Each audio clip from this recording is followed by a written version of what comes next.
सेबी का डेटा बोलता है कि 93% लोग लॉस कर रहे हैं।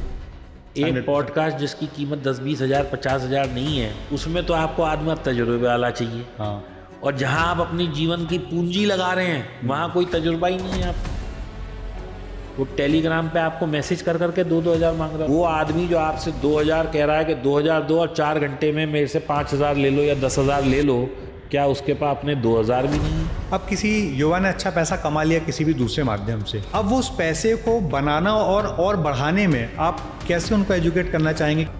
तो बस सीधा सा सिद्धांत है, या तो खुद टाइम देके सीख के खुद कर लो, अगर नहीं कर पा रहे तो म्यूचुअल फंड को दे दो, वो बना के देंगे पैसा। हम कहते हैं या हमारे एक बड़े बुजुर्ग के इसने मकान ले लिया, अरे मकान नहीं लिया भाई, उसने कर्जा ले लिया, 25 साल की गुलामी कर ली। वो कल दिमाग को में रहता है। नौकरी छोड़ के सोचे मैं बिजनेस करूं तो उसको लगेगा यार ये 1 लाख रुपए का तो मेरे ऊपर कर्जा है। अभी जो गेमिंग ऐप भारत सरकार ने बंद कर दी है, तो क्या आपको ऐसा लगता है गेमिंग ऐप में जो लोग और जो पैसा लग रहा था वो कहीं ना कहीं क्रिप्टो में आएगा, और क्रिप्टो का क्या फ्यूचर दिखता है? क्रिप्टो में भी आएगा, स्टॉक मार्केट में भी आएगा, तो चलेगा, ये आना वाला फ्यूचर है। वो आज अच्छा ट्रेडर मेरी वाइफ ने बना, मैंने खुद ने नहीं बना। मैंने 70 लोगों से ट्रेडिंग के लिए कोर्सेज लिए और 40 लाख रुपए बर्बाद किए हैं। तो दीपक जी, आपका बहुत बहुत स्वागत है। तो दीपक जी, सबसे पहले मैं यही जानना चाहूँगा कि आपकी पहले तो बिजनेस बैकग्राउंड थी फैमिली की, फिर बिजनेस बैकग्राउंड से आप स्टॉक मार्केट में या फाइनेंशियल इंडस्ट्री में कैसे आने का मन बना? क्या अट्रैक्शन रहा जो आपको यहाँ लेके आया? देखिए चित्रेश भाई, मैं भगवान का बड़ा धन्यवादी हूँ। I was born with a silver spoon. मेरा बिजनेस बहुत बढ़िया था और मेरे पिताजी ने ये बिजनेस शुरू किया था, तो जो मैंने इनहेरिट किया था उनसे। तो हम लोग क्या है, इंपोर्ट एक्सपोर्ट में थे। तो तब क्या होता था, एक वो पिंक कलर का पेपर आता था जिसको आज भी हम कहते हैं इकोनॉमिक टाइम्स। तो वो पहले import export, metal prices, gold prices, इन सब के लिए कुंजी होता था, क्योंकि तब हाथ में मोबाइल नहीं होते थे लोगों के। तो क्या होता था जी, उसका तीसरे पेज पे देखते थे गोल्ड का क्या रेट आ गया, सिल्वर का क्या रेट आ गया, डॉलर का क्या रेट आ गया, आरबीआई डॉलर कितने में दे रहा है, वो सब चीज़ उसमें आती थी। तो वहाँ से एक स्टॉक मार्केट या ये कहो कि ये सब चीज़ों के रेट देखने की आदत पड़ी। फिर डॉलर में उस वक्त फॉरवर्ड ट्रेड हुआ करते थे। फॉरवर्ड ट्रेड का मतलब है जैसे डॉलर चल रहा है 42 रुपये पे, अब आज मान लो 1 रुपया गिर गया, तो हमने बैंक्स में खरीद के रख लिए अपने डॉलर, मतलब कि फॉरवर्ड ट्रेडिंग के लिए अभी से खरीद लिए। तो वो एक आदत शुरू से थी कि जब गिर रहा है ले लो, जब बढ़ रहा है बेच दो। तो समझो स्पेकुलेशन वाला कीड़ा तो वहीं से घुस गया। और ऐसा नहीं था कि 10-20 हज़ार डॉलर होते थे, लाखों में डॉलर की तादाद होती थी। तो वो क्या है कि वहीं से ही ये काम का शुरू से पैशन आ गया। फिर ऐसे करते करते गोल्ड आ गया। गोल्ड देखते देखते पता लगा MCX होता है, स्टॉक मार्केट होता है, कुछ इन्वेस्टिंग शुरू करी। ट्रेडिंग मैं शुरू से ही करता था, लेकिन तब क्या था, तब बहुत लिमिटेड करता होता था। था। जैसे कि एक रिलायंस का भाई फ्यूचर खरीद लो। अच्छा, तब क्या होता था, पैसे भी नहीं लेता था ब्रोकर आपसे, सिर्फ आपका परिचय होना चाहिए और वो आपको जानना चाहिए। फोन पे उसे बोल दिया भाई राजू एक ब्रोकर वो ले ले फ्यूचर, साहब पैसे। अगर वो कभी वैसे तो पूछता नहीं था वो बेचारा, लेकिन अगर कहीं उसने पूछ लिया तो कह दिया भाई शर्मा से चेक ले जा। तब ये अकाउंट वकाउंट ये वो, तब इतने सेवी के नॉन स्ट्रेंजेंट नहीं थे, बहुत आसानी से मतलब चेक दे दो, चेक भी 1 हफ्ते बाद लगा देता था वो। ये नहीं कि अकाउंट में पैसा क्लियर होगा तो ही पोजीशन बनेगी। फिर तब लिमिट भी होती थी, 1 लाख लिया 25 लाख का सौदा ले लो, अगर आपकी ब्रोकर से रेपो अच्छी है तो वो सब भी हो जाता था तब। तो हमने मान लो 1-2-3 लाख रुपए दे के उसे रिलायंस का सौदा रुकवा दिया। रोल ओवर हो गया, लॉस हो गया, तो चल 2 और खरीद ले, चल और खरीद ले और खरीद ले, फिर जब ऊपर आ गए बेच ले। तो ऐसे करते करते कभी, क्योंकि अपने को उससे कमाना नहीं था ना, तो it was just for fun, तो फन में भी पैसा बन जाता था। तो इस तरीके से ट्रेडिंग का कीड़ा तो तब से ही था। लेकिन अच्छा, फिर मैं MBA फाइनेंस भी हूँ, तो ये मेरा थोड़ा टॉपिक भी बन गया।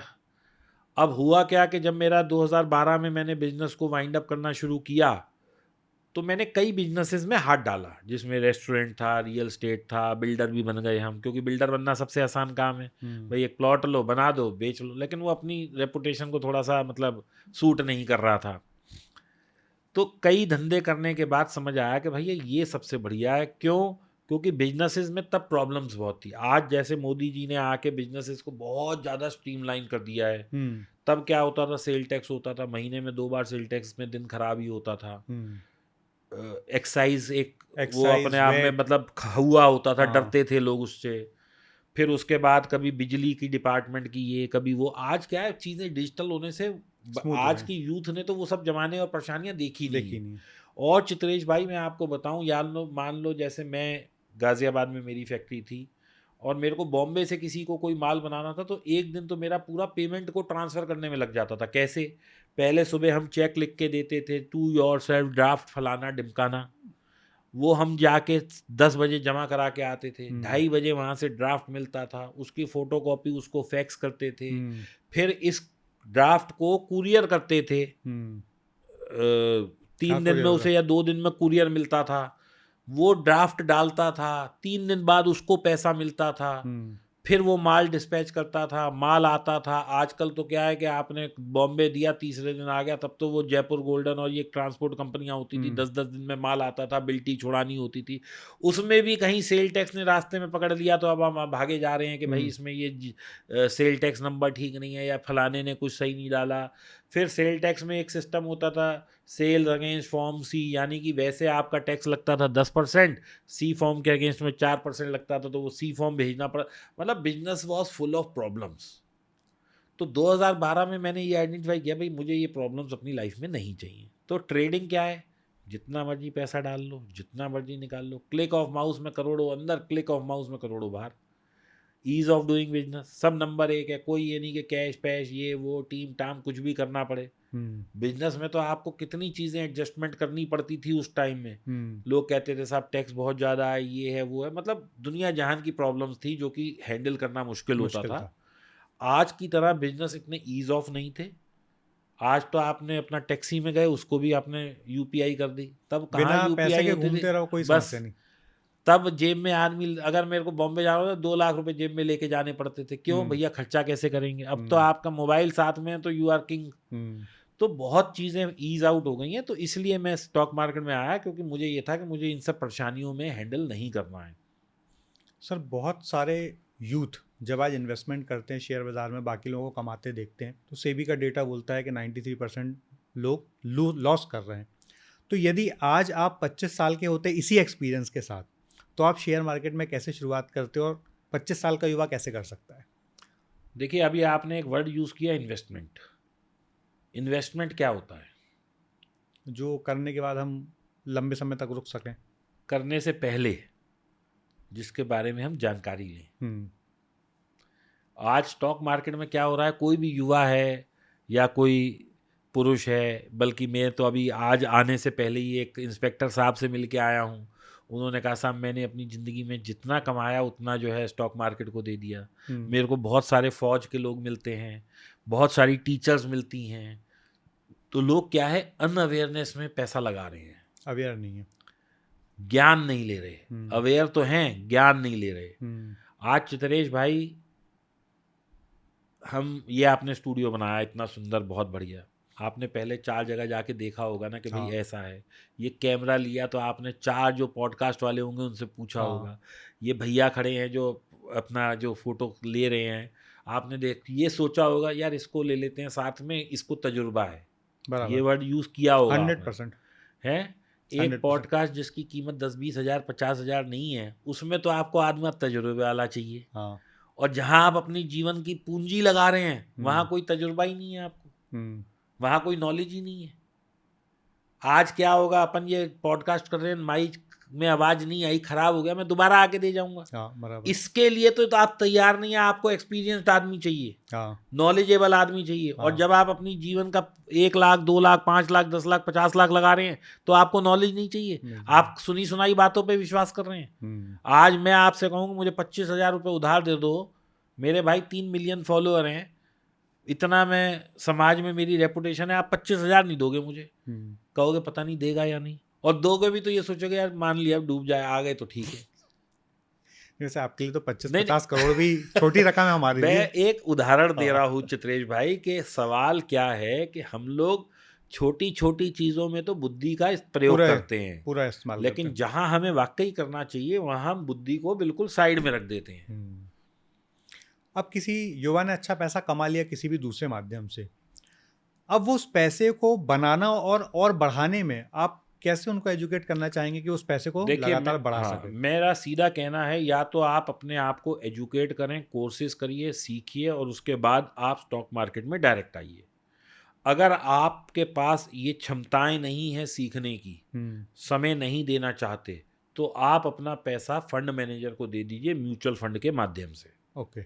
म्यूचुअल फंड का जो मैनेजर है वो आपके लिए ट्रेड करेगा, आपके पैसे का एक कस्टोडियन बनेगा, आपका कब पैसा लगेगा, कब निकलेगा, कितना लगाना है, कितना डालना है, किस किस चीज़ में लगाना है, कहाँ से निकालना है, कहाँ स्विच करना है, वो सब बैठा बैठा वो करेगा, जिसके के लिए वो करोड़ों रुपए की सैलरी ले रहा है। प्लस उसके पास एक टीम है कम से कम 100 200 500 लोगों की, जो हर कंपनी के ऊपर रिसर्च कर रही है कि ये कंपनी अच्छी है, इसका प्रोडक्ट अच्छा है, इसका प्रोडक्ट प्रोफाइल अच्छा है, इसका पीई अच्छा है, इसका रेशियो अच्छा है, इसका मतलब मुनाफा पिछले 3 क्वार्टर से बढ़ रहा है, आगे भी बढ़ेगा।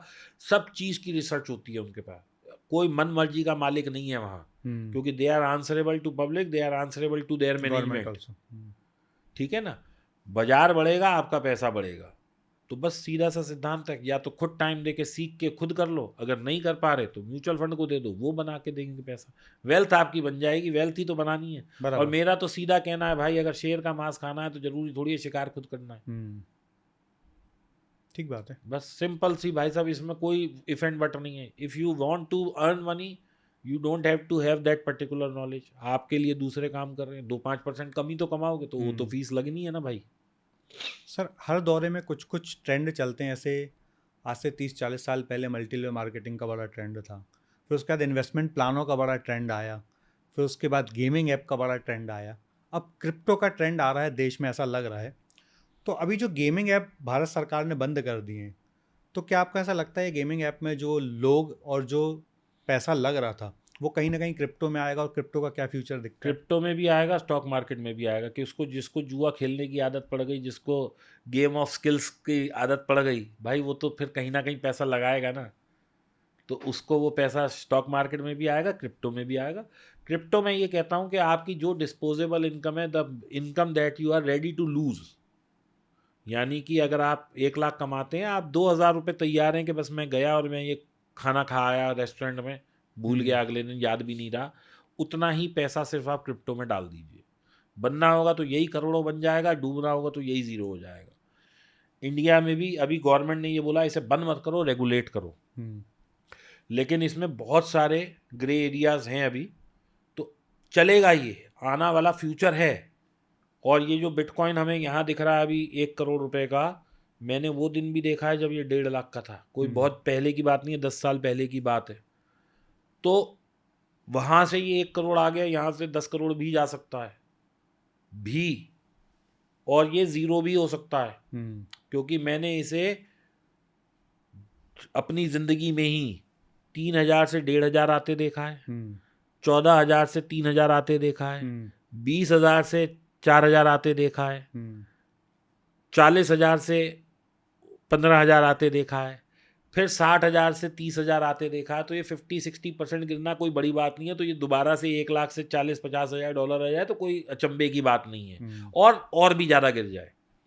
लेकिन क्योंकि ये एक नए युग की नई करेंसी है, नया वे ऑफ डूइंग बिजनेस है, नई चीज़ें के लिए नए अवाम खुल रहे हैं, तो हो सकता है ये कामयाब हो जाए। और अब पिछले 20 साल का रिकॉर्ड है, तो कामयाब होएगा ही।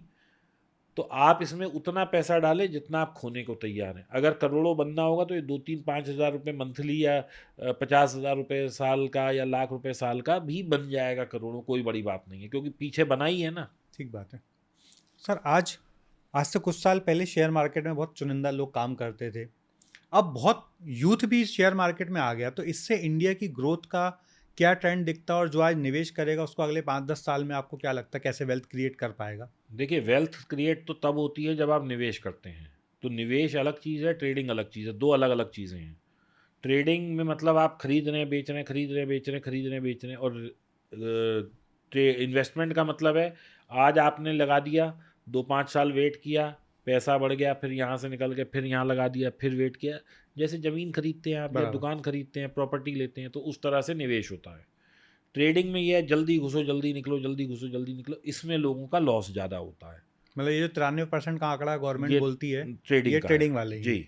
और जो लॉन्ग टर्म इन्वेस्टमेंट करते हैं उनको हाँ। रिटर्न मिलता ही है।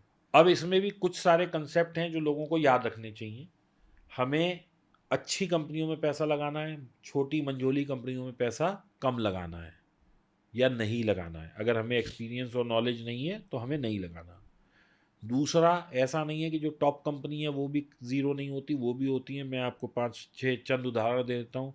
Reliance communication, Reliance power. Capital, Reliance power तो खैर फिर उठ गई। सुजलॉन किसी टाइम में 1,000 रुपये का भी शेयर होता था।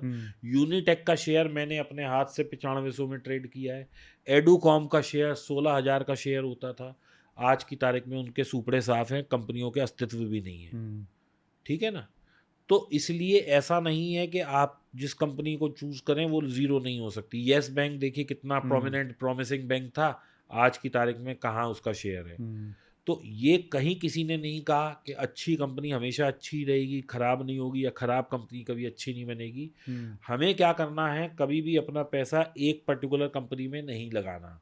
अगर मुझे 1,00,000 रुपए लगाने हैं तो मेरे को 10-15 कंपनियों में ये स्प्रेड कर देना चाहिए, ताकि अगर एक कंपनी ज़ीरो भी हो जाए तो मेरी कैपिटल का कुल 5-7% उसमें डूबा, बाकी सब में अगर 5-7% रिटर्न आ गई तो मेरा लॉस पूरा हो गया। तो मुझे ये चीज़ समझनी है। दूसरा, अगर मुझे कुछ भी समझ नहीं आता तो फिर मेरा विकल्प वही है, म्यूचुअल फंड में दे दीजिए पैसा, वो भाई बैठा बैठा करता रहेगा, आपको रिटर्न निकाल के दे देगा। मतलब आपके पास पैसा है और बैंडविड्थ है तो कोई समझदार व्यक्ति की हेल्प ले लो, जैसे म्यूचुअल फंड एक समझदार व्यक्ति मान लेते हैं जी, तो वो आपके पैसे को सही तरीके से मैनेज कर लेगा। यदि मैं 1,00,000 रुपए साला महीने पे सेविंग्स करके इन्वेस्टमेंट करना चाहता हूँ तो रियल एस्टेट, गोल्ड या स्टॉक मार्केट, इन सब में मेरा कितना कितना पोर्शन रहना चाहिए या और भी कोई ऑप्शंस होना चाहिए? देखिए अब रियल स्टेट जो है वो तो आदमी की पहुंच से बाहर होती जा रही है, और मैं इसको कोई समझदारी नहीं कहता कि आज एक बच्चा जो है अभी नौकरी पे लगा ही है, वो 1 करोड़ 2 करोड़ का फ्लैट ले लेता है और फिर सारी ज़िंदगी उसकी ईएमआई देता रहे। मैं इसको नहीं, मतलब मेरे गले ये बात नहीं उतरती। हम कहते हैं या हमारे एक बड़े बुजुर्ग के इसने मकान ले लिया, अरे मकान नहीं लिया भाई, उसने कर्जा ले लिया, 25 साल की गुलामी कर ली उसने।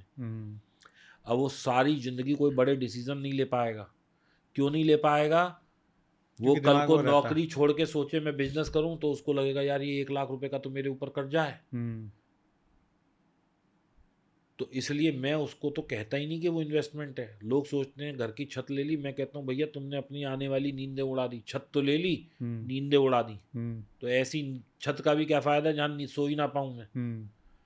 तो लोगों को क्या करना चाहिए, अर्ली एज में घर नहीं लेना चाहिए, इन्वेस्टमेंट करके कॉर्पस बढ़ाना चाहिए।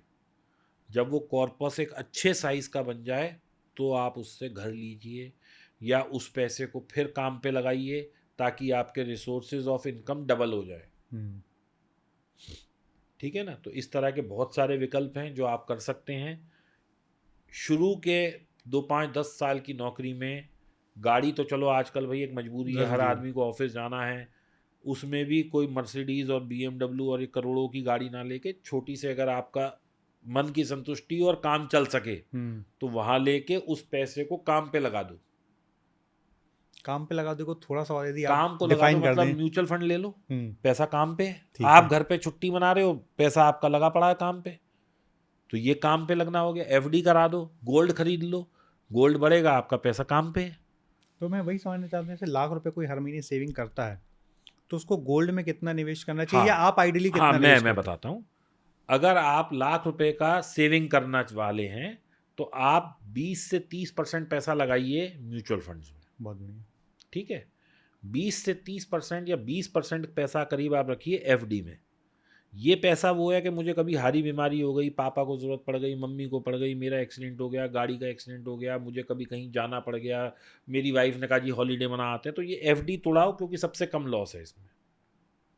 ठीक है। इसके बाद गोल्ड ने पिछले 20-30 साल में एक प्रूवन रिकॉर्ड दिया है। फिर वही बात, इक्विटी ने भी प्रूवन रिकॉर्ड दिया है, प्रॉपर्टी ने भी प्रूवन दिया, लेकिन आगे ये रहेगा या नहीं इसका हमारे पास कोई साइंटिफिक या लॉजिकल रीजनिंग नहीं है। हम मान के चलते हैं भाई अब तक सही चला है तो आगे भी चलेगा, यही तो हमारी सोच है। चलो, तो गोल्ड में आप लगा दीजिए 20-30%। इसके अलावा जो एक सेक्टर है जिस पे लोग इन्वेस्ट नहीं करते उस पे करना चाहिए वो है अपने खुद की, पत्नी की, घर की, गाड़ी की इंश्योरेंस। अब गाड़ी की इंश्योरेंस तो सब लेते हैं, क्योंकि भाई साहब जब तक आप इंश्योरेंस नहीं लोगे आरटीओ वाला आपको वो नंबर प्लेट नहीं देगा। लेकिन वो आपने, मजबूरी में लेते हैं। हाँ मजबूरी में आपने अपनी वो करी इंश्योरेंस, क्या आपकी जीवन का कोई कीमत नहीं है? कल को भगवान ना करे किसी जो भी अर्निंग मेंबर है उसको कुछ हो जाए तो फैमिली कैसे खाएगी?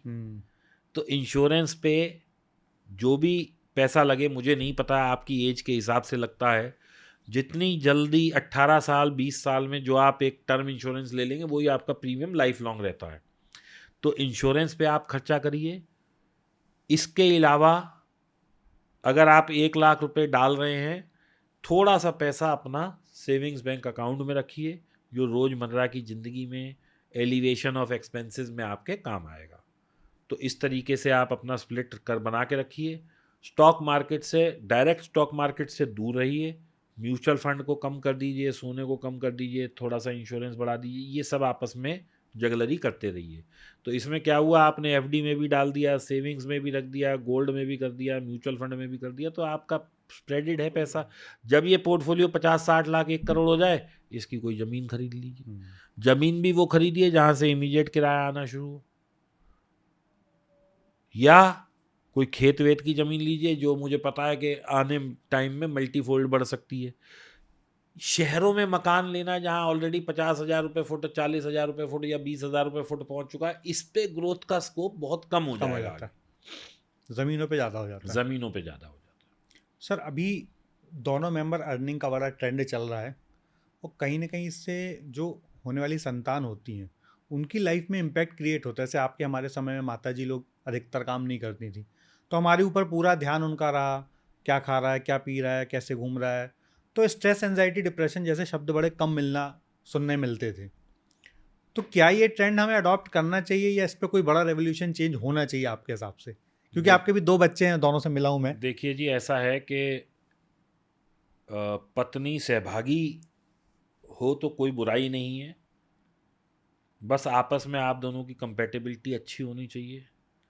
एक ने कहा आ जा तो दूसरा कहे ठीक है जी मैं आ जाता हूँ, दूसरे ने कहा रुक जा तो वो कहे मैं रुक जाता हूँ। पैसा कमाना कभी भी ख़राब नहीं है, एक दूसरे की वैल्यू होनी चाहिए। आज मैं जो ये समाज में विकृतता देख रहा हूँ कि क्योंकि इंडिपेंडेंस है तो हर आदमी अपने को अहम में है, ईगो में है, ये कम होनी चाहिए दोनों बच्चों में। मैं कोई लड़के लड़की में कोई भेदभाव नहीं कर रहा, मैं दोनों कह रहा हूँ, लड़कियों की भी गलती है, लड़कों की भी गलती है। और बच्चे पालने का केवल ठेका माँ ने नहीं लिया, पिता का भी बराबर का है।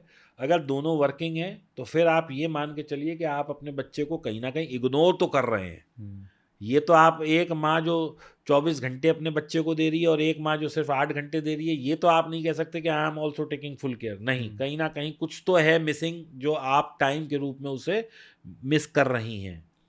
लेकिन क्योंकि आज चित्रेश भाई खर्चे इतने बढ़ गए हैं कि मैं केवल ये भी नहीं कह सकता कि माँ वर्किंग ना हो तो भी चल जाए, क्योंकि पिता के ऊपर भी कितना बोझ आएगा। आज लाख रुपए वाला आदमी जो लाख रुपए कमा रहा है ना, वो भी बेचारा हैंड टू माउथ है, क्योंकि उसे घर की ईएमआई भी देनी है, किराया भी देना है, गाड़ी की भी किस्त देनी है, बच्चे की फीस भी देनी है। अब मुझे ध्यान है भाई साहब, जब मैं पब्लिक स्कूल में पढ़ता था, गाजियाबाद का बेस्ट स्कूल था, मेरे पूरे महीने की फीस 150 रुपये थी। आज फीस कितनी है भाई साहब? मेरा इत्तू सा, मतलब मेरे ब्रदर का बेटा इतना सा है, अभी नर्सरी है, कहाँ उसमें फर्स्ट सेकंड में जाता होगा, 70,000 रुपये महीने की फीस है। कहाँ से देगा उसका बाप जब 1 लाख 2 लाख कमाएगा नहीं? और 2 लाख कमाने के लिए भी हैंड टू माउथ ही रहने वाला है, 2 बच्चे हैं, घर का भी देना है, ये गाड़ी भी देनी है, घर भी, तो बीवी और वो दोनों काम करते हैं, तो भाई करना ही पड़ेगा ना, क्योंकि खर्चे इतने हैं। मतलब आप ये समझो कि जो आदमी आज 5 लाख पति पत्नी मिलके कमा रहे हैं ना, वो भी आप सोचो कि 60 लाख कमा रहे हैं, तो 60 लाख में से पहले तो भाई साहब सरकार को दे रहे हैं वो 15 लाख रुपए, एक बच्चा तो वो पल रहा है। भाई देश भी तो अपना हमें मानना पड़ेगा ना, अपना ही मानना पड़ेगा। जब तक हम वो नहीं करेंगे तो फिर हम फैसिलिटी कैसे उम्मीद करेंगे? तो 10-15 लाख तो भाई साहब 60 लाख में से वहां चले गए। उसके बाद जो बच गया उसमें से आप देखो कहाँ कितने एक्सपेंसेस हैं। मतलब दोनों का कमाना आज के समय पे नेसेसिटी होता जा रहा है, मजबूरी बन गई है। और स्ट्रेस, एंजाइटी, डिप्रेशन, तो भाई साहब देखो जितना हम इस रेस में दौड़ रहे हैं, चित्रेश भाई आप याद करके देखो, आपकी हमारी उम्र ऑलमोस्ट सेम ही होगी, आप एक आध साल बड़े ही हो गए। भाई साहब पहले क्या होता था, हम लोग स्कूल से आते थे 3 बजे, 4 5 6 बजे तक सो जाते थे। उसके बाद पिताजी आते थे, 6 बजे से 10 बजे तक का टाइम वो हमें पढ़ाते भी थे, टीवी भी देखते थे, सब लोग साथ बैठ के खाना भी खाते थे, 10 बजे सब सो जाते थे। आज के बच्चों को देखो आप, शहर में खास तौर, मुझे अपने खुद के बेटे से मिले हुए 10 10 दिन हो जाते हैं, जबकि हम दोनों एक ही छत के नीचे रहते हैं। क्यों? मैं सुबह 8 बजे निकल जाता हूँ भाई साहब, 9 बजे मेरी तो 9:15 बजे ट्रेडिंग शुरू होनी है, तो मुझे तो निकलना ही है 8:30 बजे। वो भाई साहब नवाब साहब सो के कहाँ उठते हैं 10 बजे से पहले। और जब मैं थक हार के रात को 8 9 बजे घर पहुँचता हूँ, तब तो उनकी पार्टियां शुरू होती हैं, वो तो रात को 1 बजे आते हैं। तो भाई साहब वो जब सो रहे होते हैं तो मैं काम पे होता हूँ, जब वो काम पे होते हो तो मैं सो रहा होता हूँ। ठीक बात तो है। आज कहाँ है बाप बेटे में कोऑर्डिनेशन? मेरे को ध्यान नहीं पड़ता कि मैंने कब उसकी किताब लेके, मैं तो अपनी गलती मान रहा हूँ कि मैंने कहा आ बेटा मैं तुझे आज पढ़ाऊं या लिखाऊं, जबकि मेरे पिताजी ने तो पूरी ड्यूटी दी है। हमने तो अपने घर में यही देखा है, पापा पढ़ाते थे, मम्मी पढ़ाती थी। आज बच्चे पढ़ते ही नहीं है क्योंकि माँ बाप ही नहीं पढ़ा रहे। मैं उस बच्चे की गलती नहीं कहूंगा, उसे तो हमने ही इस तरह मोल्ड किया ना। हमने ही तो, वो पैदा होते तो नहीं बोला जी मेरे को इस 70,000 वाले स्कूल में डालना है, मैं डालता उसे 20,000 वाले में। लेकिन मेरे को एक कॉलर ऊंचा करना था कि मेरा बच्चा समाज में, मैं कहने वाला बनूंगा कि मेरा बच्चा सबसे अच्छे स्कूल में जा रहा है। तो जब मैंने वो पाप किया है तो उसका दंड भी मैं ही भुगतूंगा, उस बेचारे की गलती नहीं बता सकता। जब वो अपने बच्चे के लिए डिसीजन लेगा तो वो लेगा, अभी तो मैंने ही डिसीजन लिया ना उसके लिए। बहुत बढ़िया बात बोली सर। तो दीपक जी, एक बार चर्चा के दौरान पता चला था कि पहले हमारी भाभी जी ने ट्रेडिंग शुरू की थी जी, और फिर उनसे लर्निंग लेके आपने शुरू की, तो क्या ये बात सही है? बिल्कुल सही है जी। मैं आपको बताता हूँ अपनी लाइफ को, मैं छोटा सा ब्रीफ कर देता हूँ। मैं जैसे शुरू में भी मैंने कहा, मैं बहुत संपन्न परिवार से था। मेरे घर में उस वक्त भी कार थी जब पूरे मोहल्ले में लोगों के पास स्कूटर भी नहीं होता था। I was born with a silver spoon, और मैं इसके लिए भगवान का बहुत शुक्रगुजार हूँ। 2012 तक मैं व्यापार कर रहा था, बहुत संपन्न व्यापार था मेरा। उसके बाद मैं कहूँगा मेरी विकृतियों की वजह से या मेरे दिमाग की कुछ उपज की वजह से वो व्यापार मैं बंद करता चला गया और मैं ट्रेडिंग में आ गया। ट्रेडिंग भी जब तक मैं मतलब 2 4 चीज़ों में कर रहा था, ऑप्शंस बाइंग नहीं कर रहा था, तब तक मैं मुनाफे में था। लेकिन मेरे अंदर कीड़ा था भैया, 1 के 5 करने हैं। तो मैं लॉस में आया, और इतना लॉस आया कि मेरा अपना ही वेल्थ तो छोड़ो, मैं गड्ढे में आ गया। मेरे पर कई करोड़ों का कर्जा हो गया। समय की बात है, कोई बात नहीं। एक वक्त ऐसा आया कि मेरी बीवी मुझे एक हॉस्पिटल है वहाँ भर्ती कराई, नहीं कहूँगा, मैं कहूँगा जमा कराई। और उसने कहा दीपक अब माफ़ कर दो, बस अब हमारे बस की नहीं है, आप जियो मरो। मतलब एक लेडी इतनी बड़ी बात कह रही है, आप सोचो उसके दिल पे कितना बोझ रहा होगा। क्योंकि मेरी हरकतें पागलपन वाली हो गई थी। मुझे ऐसा लगता था कि मैं बस, अब घर में कुछ बचा नहीं है बेचने को, तो मैं ये और मिल जाए तो मैं कल ही बस दाव खेल के और करोड़ों कमा लूँ। तो वो किसी तरीके से बेचारी घर मैनेज कर रही थी। अब क्योंकि ट्रेडिंग वो मुझे कितने सालों से देख रही थी, तो वो भी थोड़ा सीखने लगी। अब जब मैं हॉस्पिटल से वापस आया तो उसने कहा आप मेरे हिसाब से चल के देख लो 1 महीना, नहीं तो आप तो बर्बाद कर ही रहे हो, हम और बर्बाद हो जाएंगे, सड़क पे तो आ ही चुके हैं, और जो कहोगे वो हो जाएगा। तो मैंने कहा चल भाई तेरे हिसाब से भी करके देख लेता हूँ। लेकिन मेरे अंदर एक कीड़ा तब से चलता रहा, मुझे सीख के करना, मुझे लॉस नहीं लेना, क्योंकि अब मेरे पास लॉस लेने को कुछ बचा ही नहीं था। मेरे पे कर्जे इतने हो गए थे कि मैं बिल्कुल बर्बाद ही हो चुका था। मतलब अब मैं ये डिसीजन ले रहा हूँ तो मतलब कुछ था भी नहीं मेरे पास लूज करने को, अब तो बस ये था कि किस दिन मैं लटक जाऊँ। तो मैंने उसकी सिखाई हुई स्ट्रेटेजी पे थोड़े दिन काम किया, और मैंने देखा यार मैं तो रोज इतने बड़े बड़े पैसे लगा के लॉस ही ले रहा था, और इस 1 महीने में जो मैंने उसे टाइम दिया और उसने मेरे से टाइम मांगा, हमने जी करीब 1 1.5 लाख रुपए कमा लिए। और आप यकीन नहीं मानोगे, मेरे को जब मैं बिजनेस कर रहा था करोड़ों कमा के वो खुशी नहीं मिली जो ये 1.5 लाख कमा के मिली। उसके बाद मैंने कहा पूजा जी अब मैं जैसे आप कहोगे मैं वैसे ट्रेड करूंगा। और मेरे को आज अच्छा ट्रेडर मेरी वाइफ ने बनाया, मैंने खुद ने नहीं बना। मैंने 70 लोगों से ट्रेडिंग के लिए कोर्सेज लिए और 40 लाख रुपए बर्बाद किए हैं। मैं बर्बाद इसलिए कहता हूं क्योंकि उनके दिए हुए ज्ञान से मैं पैसा नहीं बना पाया, चाहे वो कितने ही बड़े बड़े नाम हैं। लेकिन मुझे ये कहते हुए अत्यंत खुशी होती है कि जिसने मेरे से सीखा है और डिसिप्लिन से फॉलो किया है वो भाई पैसा बना पा रहा है। मेरे पास कम से कम ऐसे 500 नहीं, 1000 नहीं, 10,000 से ज़्यादा लोग हैं जिनको मैंने सिखाया है and they are able to make money. बहुत बढ़िया। तो दीपक जी बस लास्ट एक सवाल पूछना चाहूँगा। आज हमारे इंडियन एजुकेशन सिलेबस में कहीं पे भी फाइनेंशियल लिटरेसी की बात ही नहीं अरे होती आप है। फाइनेंस की बात कर रहे हो भाई साहब, पर्सनल फाइनेंस तक की नहीं है। आज मेरे बैचमेट जो डॉक्टर हैं, करोड़ों कमा रहे हैं, उनको ये नहीं पता, वो बेचारे सिर्फ एफडी कराए बैठे हैं।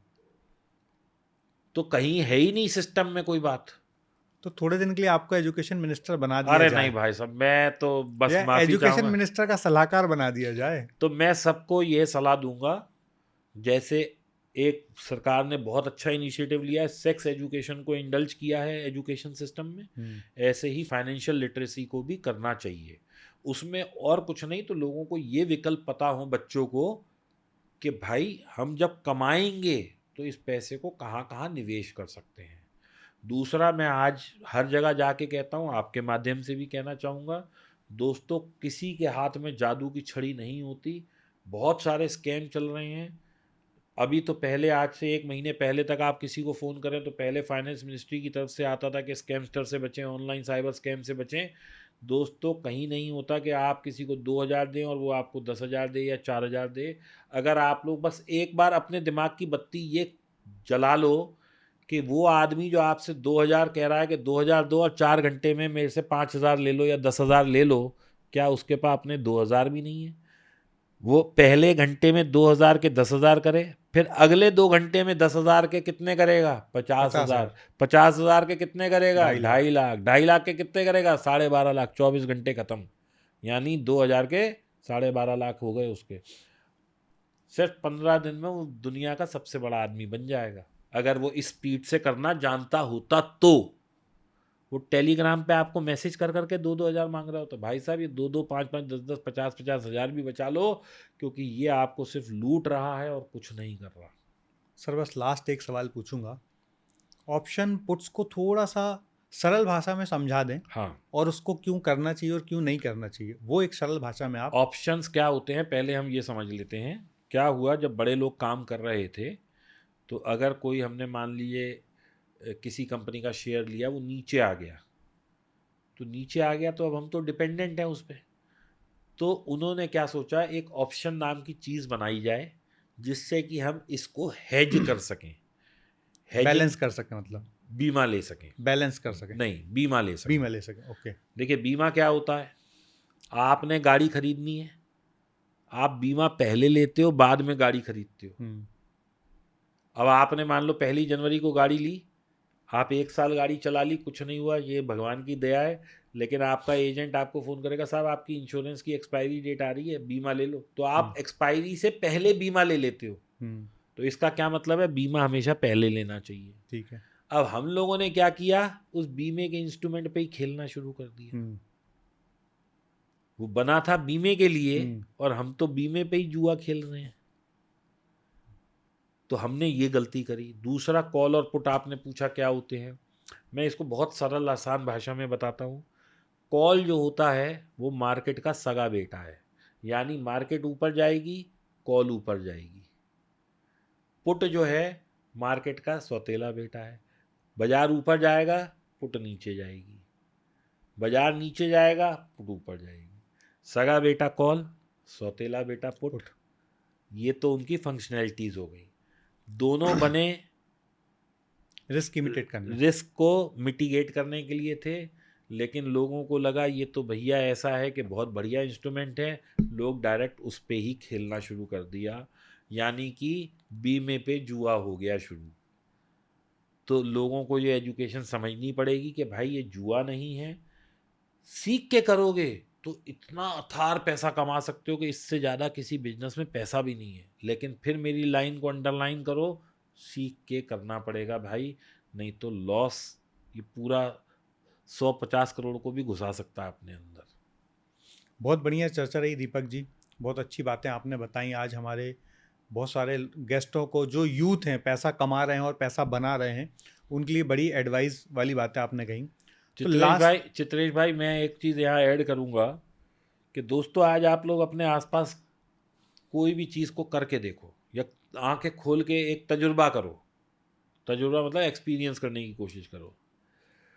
एक टीचर है, उसको आज टीचर बनने के लिए पहले वो ग्रेजुएशन करती है लड़की या लड़का, फिर बीएड, एमएड या बीएड, फिर उसके बाद उसको मिलता है, यानी हमने एक प्रोफेशनल कोर्स किया, 1-2 साल लगे।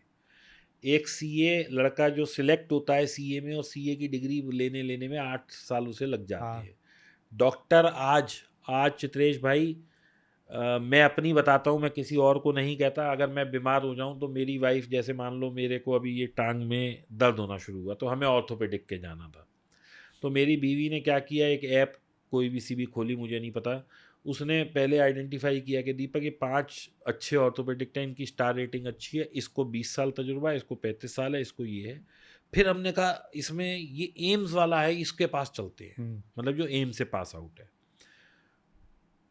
क्या हुआ, उसने कहा जी कुछ नहीं, वॉलिनी जेल 3 दिन लगाओ, एक्सरे करा लो, ठीक हो जाओगे। हमने वो करा, ठीक हो गए, कोई रॉकेट साइंस नहीं थी, ये वो भी बता, लेकिन हमने छोटी सी चीज़ के लिए भी इतना तजुर्बा देखने की कोशिश करी। एक इंजीनियर, आज कितने सिविल इंजीनियर बेकार घूम रहे हैं, कितने सॉफ्टवेयर इंजीनियर बेकार घूम रहे हैं, 5-6 साल पढ़ाई करने के बाद they are not getting good salaries. मतलब बेसिक एजुकेशन के बाद भी 5-6 साल पढ़ते हैं। एमबीए, आप चित्रेश भाई, मतलब मुझे भगवान से कई दफ़ा डर लगता है। मेरे अगर अभी हमने एक ऑफिस बॉय के लिए एप्लीकेशन दी थी, मतलब एक प्लेसमेंट वाले को बोला था, उसने हमें ग्रेजुएट और एमबीए तक भेज दिए ऑफिस बॉय के लिए। ये 25,000 20,000 में लड़का तैयार है नौकरी करने को, एमबीए करने के बाद। मतलब मुझे अपनी आंखों में आंसू आ गए कि मतलब कहाँ पढ़े लिखे लोग जा रहे हैं। तो कुल मिला के क्या है, इतना पढ़ने के बाद भी आप इतना मुट्ठी भर कमा पाते हैं। आप ट्रेडिंग के लिए कैसे बगैर कुछ सीखे चले आते हैं, और वहां आप अपने लाखों रुपए दे देते हैं। जिस दिन यूथ या कोई भी ट्रेडर ये बात समझ लेगा कि भाई एजुकेशन मस्ट है कुछ भी करने के लिए, उस दिन लॉसेस बंद हो जाएंगे लोगों के। अवेयरनेस के साथ एजुकेशन और एक्सपीरियंस दोनों थोड़ा करके लेते जाएं। बिल्कुल, बहुत बढ़िया। तो दीपक जी से आज हमने बहुत सारी बातें की फाइनेंशियल एजुकेशन के बारे में, और उन्होंने अपने लाइफ के एक्सपीरियंस से आपको बड़ा गाढ़ा नॉलेज दिया, बड़ा गाढ़ा एक्सपीरियंस बताया, जिससे आप अपने पैसे बचा भी सकते हैं और अपने पैसे को बढ़ा भी सकते हैं। तो दीपक जी बहुत बहुत धन्यवाद, क्योंकि आज आपको थोड़ा जल्दी भी है, तो वापस आपको एक बार बुलाना चाहेंगे और फिर से थोड़ी सी लंबी चर्चा करना चाहेंगे। तो बहुत बहुत धन्यवाद दीपक जी।